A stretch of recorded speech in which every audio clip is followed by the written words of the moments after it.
Welcome to Maha's Kitchen Secrets, where I like my food healthy, easy, and quick.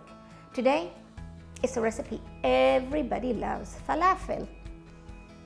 It's easy, it's quick, healthy, not so because it's got to be deep fried to get that really nice crunch, but you do have an option of baking it.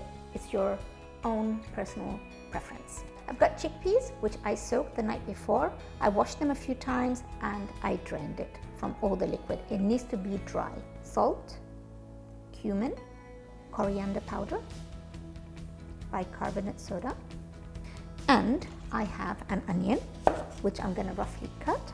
And I've got a mix of coriander and parsley. And finally, garlic. And now I'm just going to mix it. It's going to go in the meat mincer.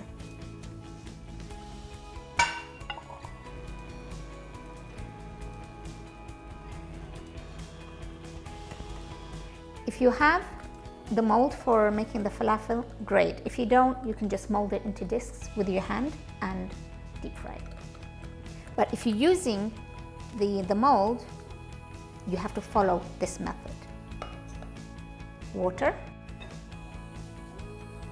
And then we're just shaping a disc with a little bit of a tip. I'm going to put it in sesame.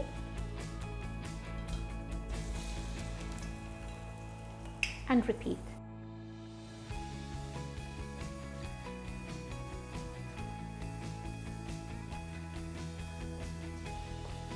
It's ready. You just have to control the heat of the oil all the time. And look at that. It's amazing. We eat it with a tahini yogurt sauce, which the recipe you'll find on the website. Enjoy.